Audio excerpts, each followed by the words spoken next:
Today is Sunday. Uh,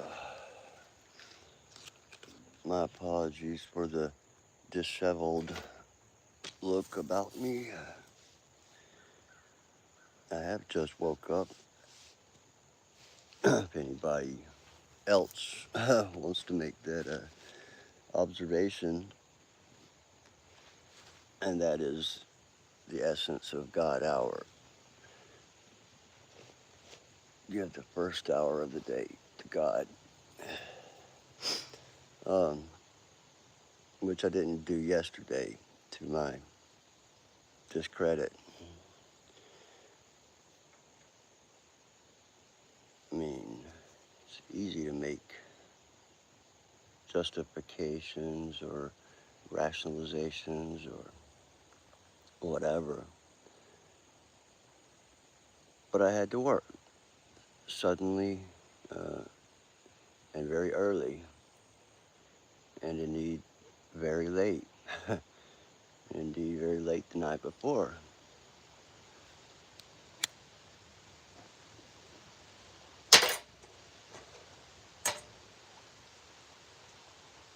Uh, in any case, I haven't prepared any particular content for today.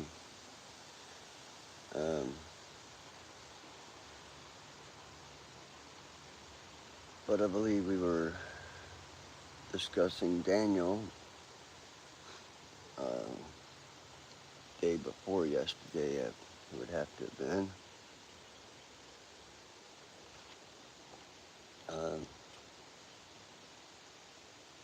And how Daniel was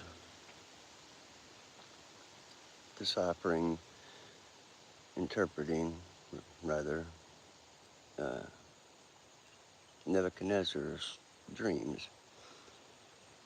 I believe we did 2 chapters, Daniel 1 and 2, and continuing in Daniel chapter 3, just captioned the golden image. Nebuchadnezzar the king made an image of gold, whose height was 80 cubits, and the breadth thereof 6 cubits. He set it up in the plain of Dura, in the province of Babylon.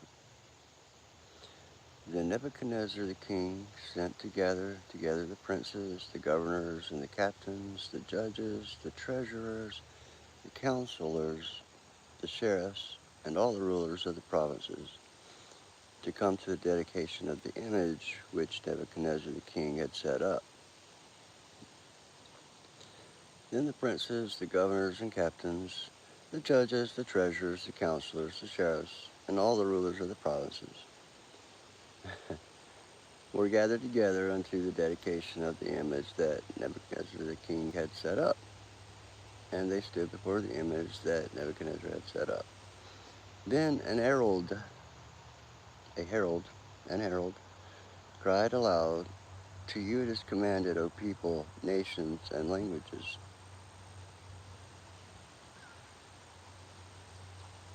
that at what time ye hear the sound of the cornet, flute, harp, sackbut, psaltery, dulcimer, and all kinds of music, ye fall down and worship the golden image that Nebuchadnezzar the king hath set up.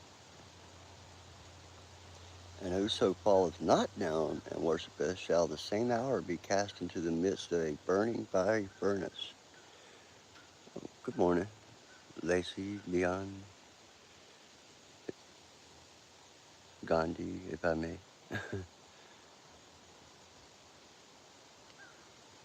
I can try. If you're still there, I hope you're... this has been what's worked for me, is applying a little bit of the Bible in the morning as I'm still waking up.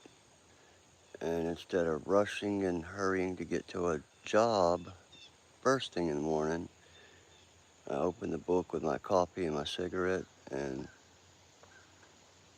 while my mind is unclouded, I'm able to, I don't have the stresses of the day bearing on me.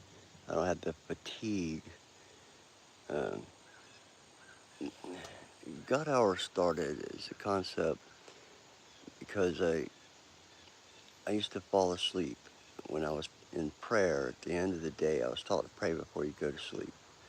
Um, as a baby or a very young child, my mother, taught me that very simple prayer.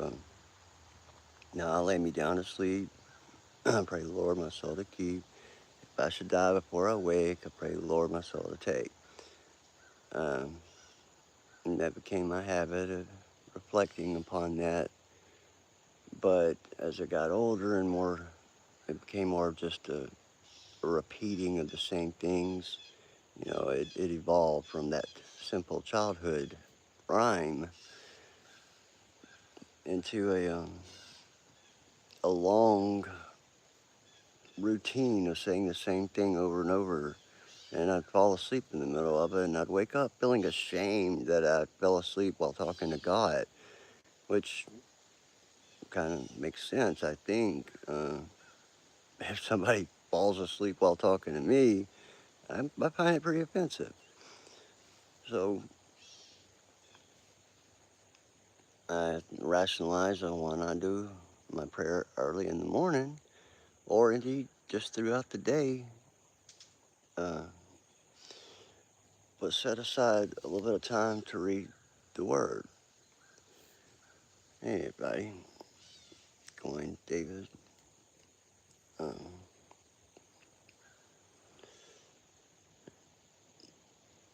Gandhi, if you're still, I'm assuming you're meaning Bible studies, not natural science or anything in particular that you might be studying in school. They probably aren't teaching the Bible in school anymore at all, but we had it in back in the 80s and 90s. um,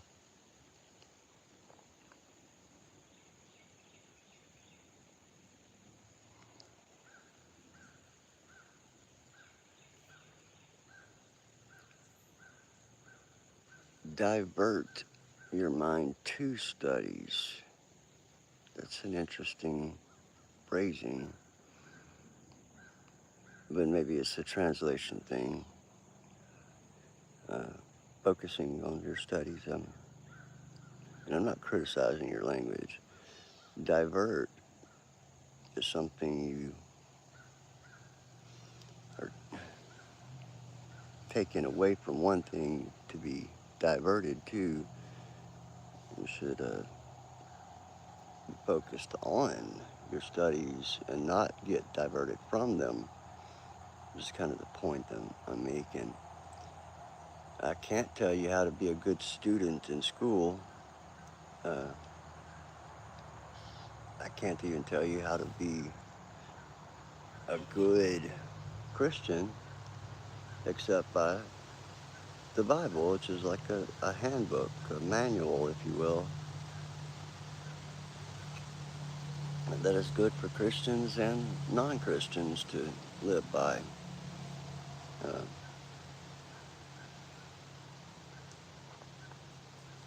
but I'm not going to dwell too much on that. Uh, I'll peek at the chat a little bit.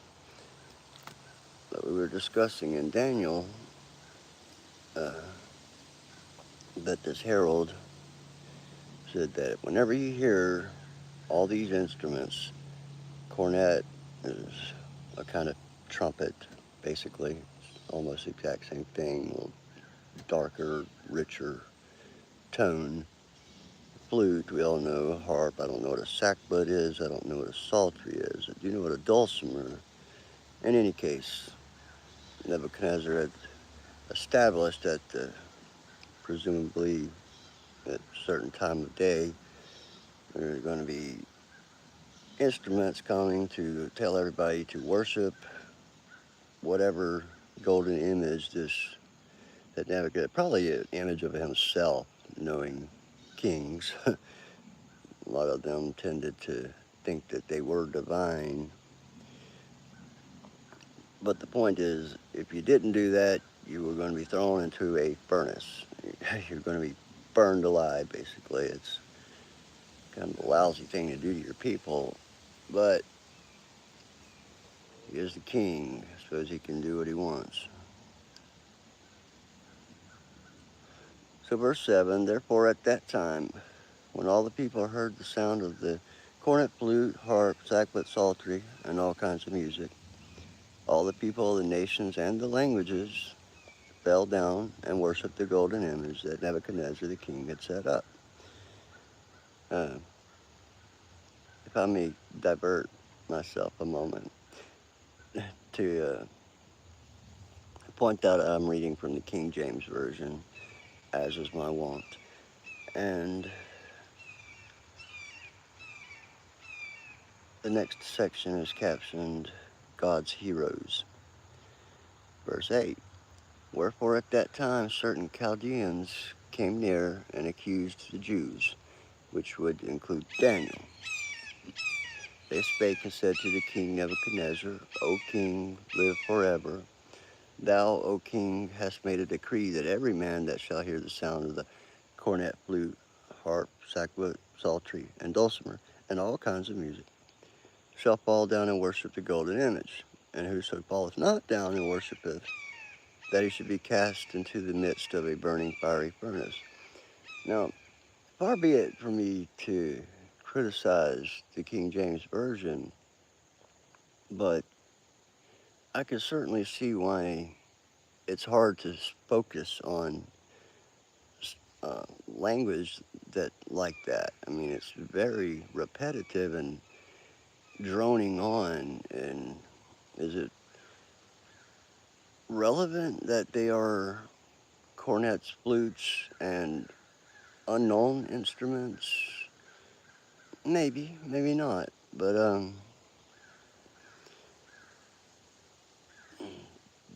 there are translations other than King James Version, and I do reference them from time to time to try to make sense of things that, like in this case, I'm just going to refer over to the English Standard Version.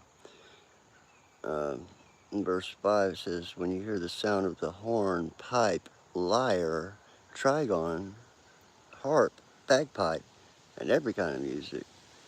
And you see that there's no possible way that that's the exact same translation, because they're referencing different instruments, or at least the same instruments by different names. See, all trumpets are horns, all cornets are horns, but not all horns are trumpets or cornets for that matter. Just as it was listing the members of the government,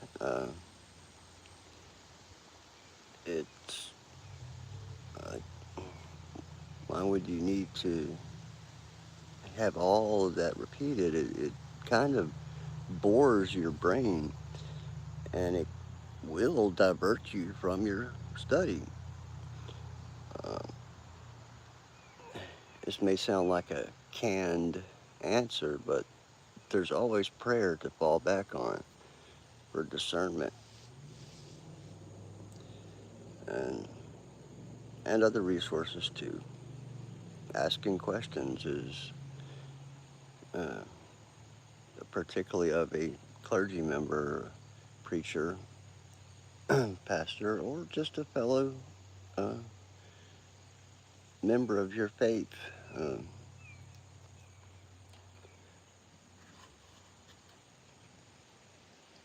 Or even just asking yourself out loud, hearing yourself in the third person, I guess, is kind of something that helps me in any case. Let's keep along with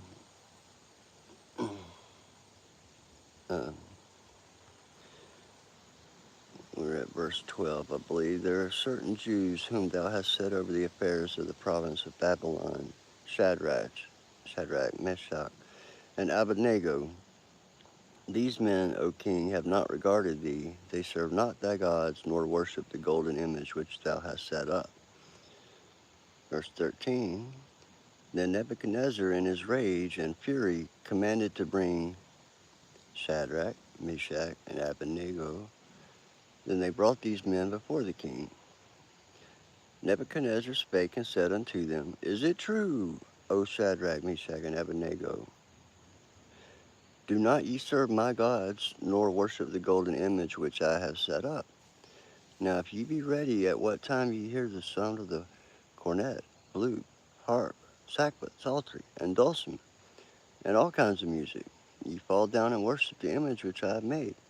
Well, but if you worship not, ye shall be cast the same hour into the midst of a burning fiery furnace. And who is that God that shall deliver you out of my hands? Shadrach, Meshach, and Abednego answered and said to the king, O Nebuchadnezzar, we are not careful to answer thee in this matter. I'm taking from that they're not choosing their words in order to please the king. They are declaring without shame, if it be so, verse 17, continuing on, if it be so, our God whom we serve is able to deliver us from the burning fiery furnace, and he will deliver us out of thine hand, O king. But if not, be it known unto thee, O king, that we will not serve thy gods, nor worship the golden image which thou hast set up. Now, there's been a lot of emphasis on the golden image, but the golden image has never been described. And I think that in its own is the description. Golden image, the idea of your of worshiping something that is expensive, it's wealth, it's greed, it's gold, it's just flashy to show off. Not that there's anything wrong with gold inherently, but to worship gold, uh, and all religions, but in particular, I think the Catholic Church um, are guilty of flaunting a lot of gold. And I mean, not that there's anything wrong with making a very fancy, nice, respectful temple uh, to God, but I've never understood why a priest or any religious figure needs to walk around with $250,000 of jewelry. Uh,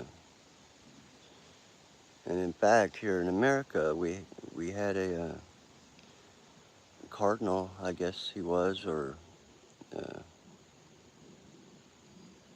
head of some diocese. In any case, I'm not Catholic, and I don't know much about Catholicism other than what I've researched. Uh, but there was a cardinal that had been robbed. Uh, I don't think he was killed, but they took all of the gold and stuff that he was wearing. And it seems to me like you should be thankful if he wasn't killed. And it should be taken as a sign, more or less. But on the idea of signs and portents, uh, I'm not big on them. Certainly, I think God speaks and interacts with us, but he doesn't have to do it in subtle, mysterious ways that require us to go out and find someone like Daniel to interpret our dreams for us. But that's because of Jesus. Daniel was before Jesus in time. And in fact, as we will discuss, he prophesies the coming of Jesus. Uh, but as Christians, we pray to God through Jesus, and we interact. God interacts with us through the Holy Ghost, the Holy Spirit, same difference. Um, so when I see numbers, certain numbers, well, let's take yesterday, and this one actually did make me stop and go, wait a minute. At my job, I had to count the cash, and it came up with exactly $666. I was like, this is very early in the morning, and instead of doing my Bible study as was my custom, I had to open the shop early. Somebody else couldn't make it to work. And then lo and behold, I got this reminder. Uh, but is it just coincidence? Sure. As Albert Einstein said, coincidence is God's way of remaining anonymous.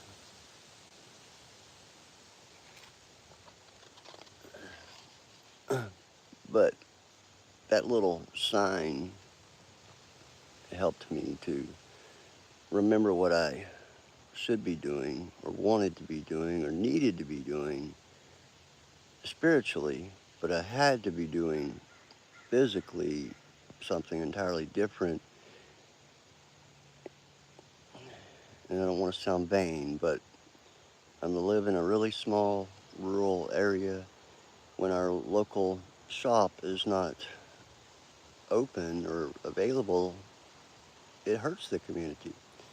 I like to serve my community and serve God through my job. And that's kind of what it's all about, is it? uh, as Jesus said, whatever you've done to the least of you, if you've fed a homeless man or uh, helped a stranger, whatever you've done even to the least of my brethren, you've also done it to me. You give me food when I was hungry, medicine when I was sick, visited me in prison when I was in, in prison. Uh, and we talked about that in the book of Matthew here recently.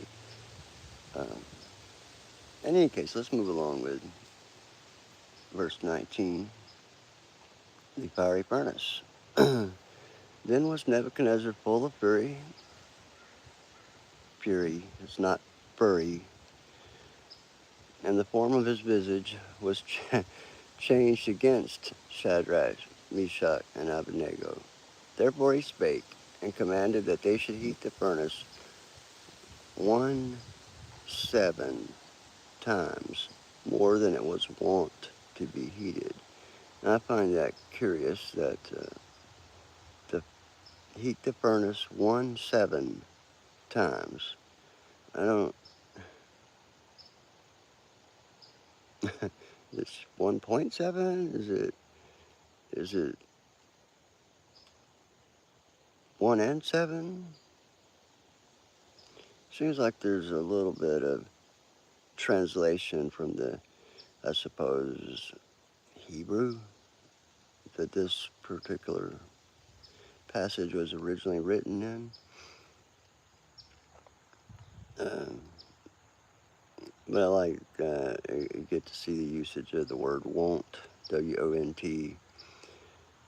But anyway, he's commanded to heat the furnace a lot more, at least 1.7, maybe 1 times 7 times uh, more than it was wont to be heated, than it was known to be heated, or, you know, usually heated. And verse 20, and he commanded the most mighty men that were in his army to bind, who? Shadrach, Meshach, and Abednego. Again, it gets a little redundant, the Bible. uh, and to cast them into the burning fiery furnace. Then these men were bound in their coats, their hosen, and their hats, and their other garments, iPad. And were cast into the midst of the burning fiery furnace. Therefore, because the king's commandment was urgent, and the furnace exceeding hot, the flame of the fire slew those men that took up Shadrach, Meshach, and Abednego. And these three men, who? Shadrach, Meshach, and Abednego, fell down, bound into the midst of the burning fiery furnace. It's, I mean, you get that, right? The fire killed the people that, the king's own people, his enforcement, law enforcement, if you will, the cops that had custody of these three guys. It's like they were taking them to the, uh, I don't want to say gas chamber, but a place to be executed, and they were the only ones. I mean, the cops died, but not them. It's terrible, terrible. I mean, these people presumably did nothing wrong except worship the wrong God. Uh, verse 24. Then Nebuchadnezzar the king was astonied. We can assume, I think, that means astonished. And rose up in haste, and spake, and said unto his counselors, Did not we cast three men bound into the midst of the fire? They answered and said unto the king, True, O king. He answered and said, Lo, I see 4 men loose, walking in the midst of the fire, and they have no hurt, and the form of the fourth is like the Son of God. It's interesting that Nebuchadnezzar would be able to recognize the Son of God. We're already getting into some prophesying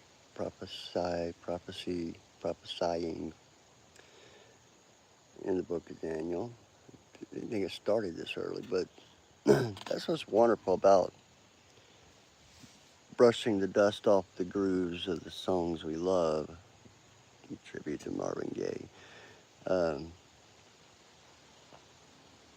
You can pull up a part of the Bible that you read a million times, hyperbole, exaggeration, but whatever. Maybe if you had read it a million times and still come up with something new uh, to think about, something to reflect about, and it's the essence of it. Verse 26, Then Nebuchadnezzar came near to the mouth of the burning fiery furnace and spake, and said, Shadrach, Meshach, and Abednego, ye servants of the Most High God, come forth and come hither.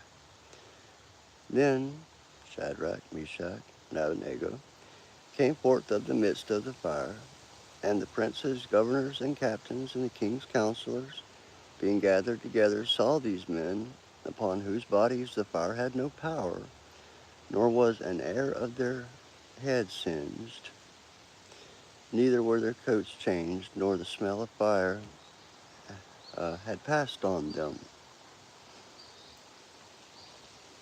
Then Nebuchadnezzar spake and said, Blessed be the God of Shadrach, Meshach, and Abednego, who has sent his angel and delivered his servants that trusted in him, and have changed the king's word, and yielded their bodies, that they might not serve nor worship any god except their own God.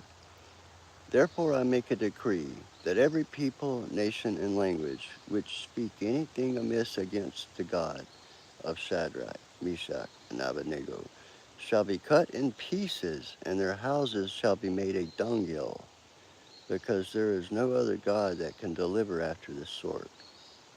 Then the king promoted Shadrach, Meshach, and Abednego in the province of Babylon. So that does make a nice self-contained chapter uh, of the bigger picture of the book of Daniel.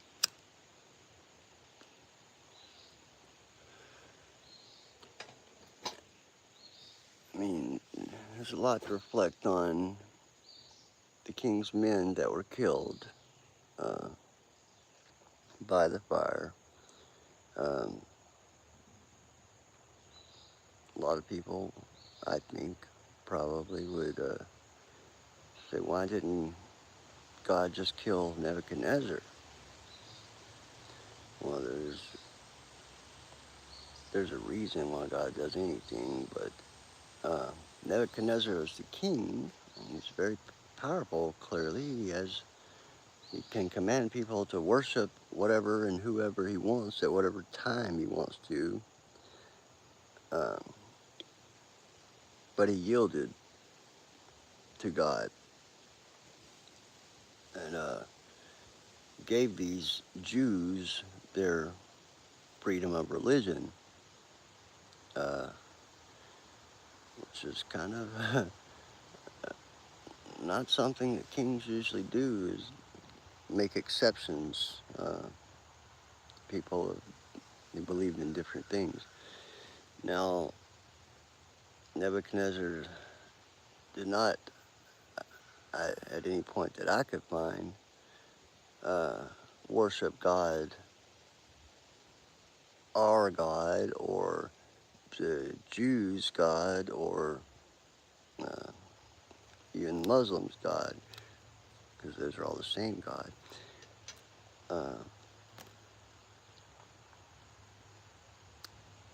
But using Nebuchadnezzar, he influenced a great more number of people than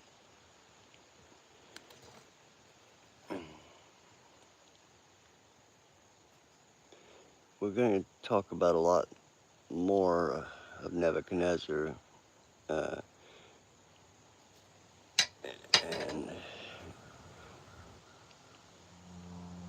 well, why don't we keep on? I've actually been awarded the day off for the effort I put in yesterday. And it being Sunday, it's only proper to spend more time thinking about religion and God and the book. So I'm going to go on with Daniel chapter 4, signs and wonders. Verse 1, Nebuchadnezzar the king, unto all people, nations and languages that dwell in all the earth, peace be multiplied unto you. I thought it good to shew the signs and wonders that the high God hath wrought toward me. How great are his signs, and how mighty are his wonders. His kingdom is an everlasting kingdom, and his dominion is from generation to generation. I, Nebuchadnezzar, was at rest in mine house, and flourishing in my palace. I saw a dream which made me afraid, and the thoughts upon my bed and the visions of my head troubled me. Therefore made I a decree to bring in all the wise men of Babylon before me, that they might make known unto me the interpretation of the dream. Then came in the magicians, the astrologers, the Chaldeans, and the soothsayers, and I told the dream before them, but they did not make known unto me the interpretation thereof. But at the last Daniel came in before me, whose name was Belteshazzar, something to that effect. I don't speak ancient Hebrew or indeed any Hebrew. According to the name of my God, and in whom is the spirit of the holy gods. And before him I told the dream, saying, O Belteshazzar, master of the magicians, because I know that the spirit of the holy gods is in thee, and no secret troubleth thee, tell me the visions of my dream that I have seen, and the interpretation thereof. Thus were the visions of mine head and my bed. I saw and behold a tree in the midst of the earth, and the height thereof was great. The tree grew and was strong, and the height thereof reached unto heaven. and the sight thereof to the end of all the earth. The leaves thereof were fair, and the fruit thereof much, and in it was meat for all. The beasts of the field had shadow under it, and the fowls of the heaven dwelt in the boughs thereof, and all flesh was fed of it. I saw in the visions of my head upon my bed, and behold, a watcher and an holy one came down from heaven. He cried aloud and said, Thus hew down the tree, and cut off his branches, shake off his leaves, and scatter his fruit. Let the beasts get away from under it, and the fowls from his branches. Nevertheless, leave the stump of his roots in the earth, even with a band of iron and brass, in the tender grass of the field, and let it be wet with the dew of heaven, and let his portion be with the beast in the grass of the earth. Let his heart be changed from man's, and let a beast's heart be given unto him, and let 7 times pass over him.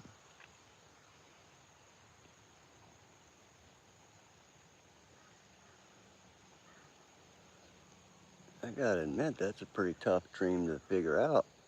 A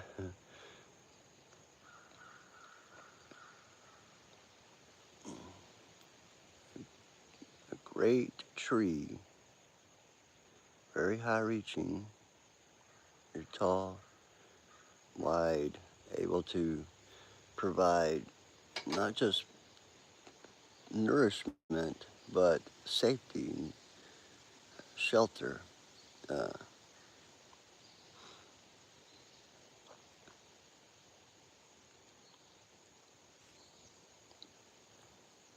but we need to move on. I mean, let's see what the Bible says the interpretation of this dream is. Uh, Verse 17, this matter is by the decree of the watchers, and the demand by the word of the holy ones, to the intent that the living may know that the Most High ruleth in the kingdom of men, and giveth it to whomsoever he will, and setteth up over it the basest of men. This dream I, King Nebuchadnezzar, have seen.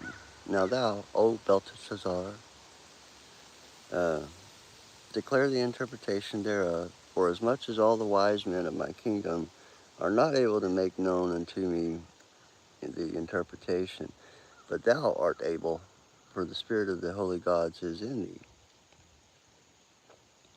Then Daniel, whose name was Belteshazzar, was astonied for 1 hour, and his thoughts troubled him. The king spake and said, Belteshazzar, let not the dream or the interpretation thereof trouble thee. Belteshazzar answered and said, My lord, the dream be to them that hate thee, and the interpretation thereof to thine enemies. The tree that thou sawest, which grew, you know, the tree that you saw, not sawed down. I like wordplay, sue me. Thou sawest, which grew and was strong, whose height reached unto the heaven, and the sight thereof to all the earth, whose leaves were fair, and the fruit thereof much, and in it was meat for all, under which the beasts of the field dwelt, and upon whose branches the fowls of the heaven had their habitation. And again, and if you don't like to read in the first place, I can see how this would be very boring, um, just reading it through like a novel. If the Bible were a novel, I mean, I don't think it would receive very many prizes. You know, it's not the next Game of Thrones, or I guess it might be considered the original Game of Thrones, because we are indeed talking about a king at this point. Um, in any case, uh, verse 22, it is thou, O king, Daniel talking, interpreting, "It is thou, O king, that art grown and become strong. For thy greatness is grown, and reacheth unto heaven, and thy dominion to the end of the earth." Um, remember how reality is subjective. Uh, the end of the earth is just like the edge of the universe to us today. We don't really know where it ends, or if indeed it does. But it's an easy way to say everywhere. Um, Verse 23, "And whereas the king saw a watcher and an holy one coming down from heaven, and saying, Hew the tree down and destroy it, yet leave the stump of the roots thereof in the earth, even with a band of iron and brass, and the tender grass of the field, and let it be wet with the dew of heaven, and let his portion be with the beasts of the field, till 7 times pass over him. This is the interpretation, O king, and this is the decree of the Most High, which is come upon my lord the king, that they shall drive thee from men, and thy dwelling shall be with the beasts of the field. And they shall make thee to eat grass as oxen, and they shall wet thee with the dew of heaven. And 7 times shall pass over thee, till thou know that the Most High ruleth in the kingdom of men, and giveth it to whomsoever he will. And whereas they commanded to leave the stump of the tree roots, thy kingdom shall be sure unto thee. After that thou shalt have known that the heavens do rule. Wherefore, O king, let my counsel be acceptable unto thee, and break off thy sins by righteousness, and thine iniquities by shewing mercy to the poor, if it may be a lengthening of thy tranquility." Now, granted, even this interpretation is tricky to uh,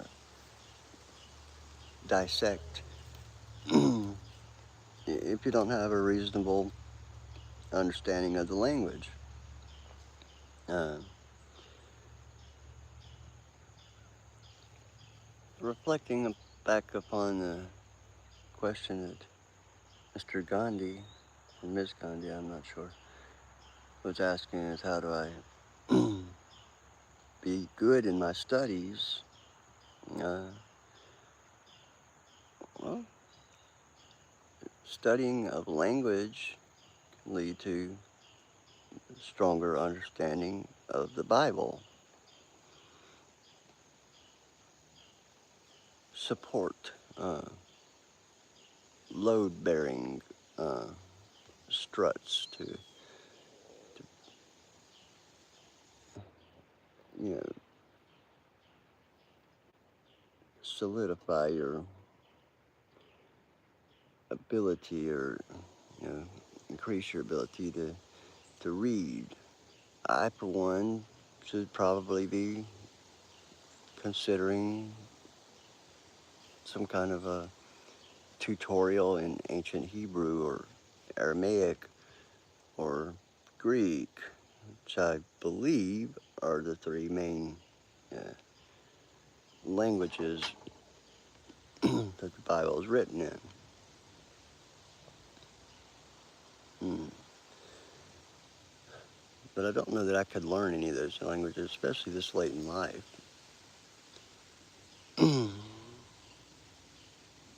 In that I don't think I have time to learn them, and also work and do all the other things that are required to live. So the King James Version is quite sufficient. Quite. Mm. Verse 28. "All this came upon the king Nebuchadnezzar. At the end of 12 months he walked in the palace of the kingdom of Babylon. The king spake and said, Is not this great Babylon that I built for the house of the kingdom by the might of my power and for the honor of my majesty.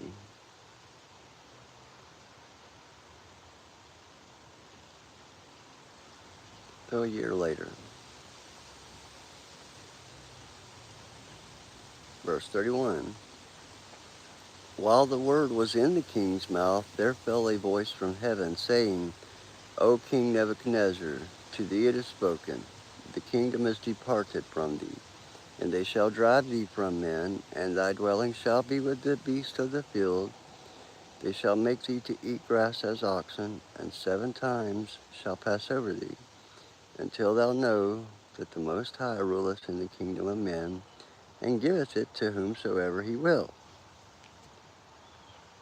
The same hour was the thing fulfilled upon Nebuchadnezzar, and he was driven from men, and did eat grass as oxen, and his body was wet with the dew of heaven, till his hairs were grown like eagle's feathers, and his nails like birds' claws. That's interesting.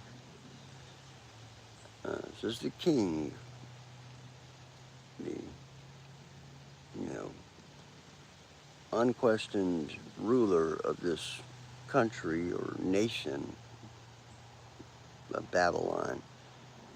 You know, uh,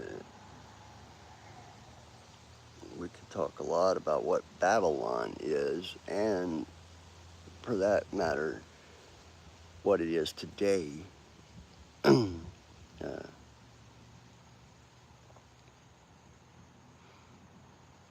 But it would be off topic at this point when looking at this great king brought down to be basically a beast, uh, eating grass, unshaved, unclean, you know, looked like a wild animal, acting like a wild animal. And it's curious that all this hit him suddenly, but it's not immediately after he learned that it was going to happen. It just a year went by before the prophecy came that Daniel had told him, interpretation. And verse 34, and at the end of the days I, Nebuchadnezzar, lifted up mine eyes unto heaven, and mine understanding returned unto me, and I blessed the Most High, and I praised and honored him that liveth forever, whose dominion is an everlasting dominion, and his kingdom is from generation to generation. And all the inhabitants of the earth are reputed as nothing, and he doeth according to his will in the army of heaven, and among the inhabitants of the earth. And none can stay his hand, or say unto him, What doest thou?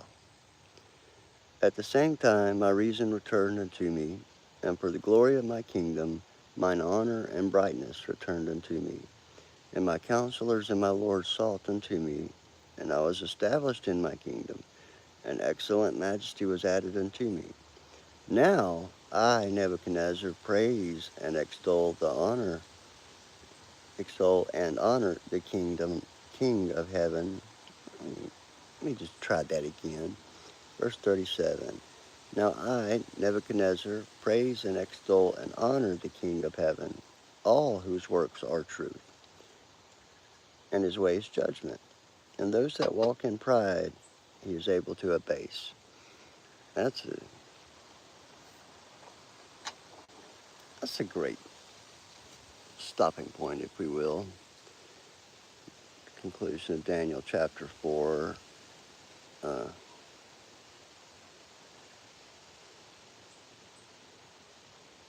Verse 37 of chapter 4.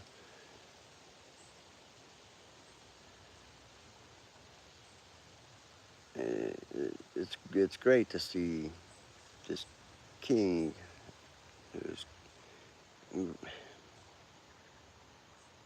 powerful, a little bit bloodthirsty, or at least callous about the human life, uh, brought down to be a humble person, but I don't know. I mean, we don't know much about Nebuchadnezzar except, maybe I shouldn't say that, because I would like to take a secular approach to who Nebuchadnezzar was. Uh,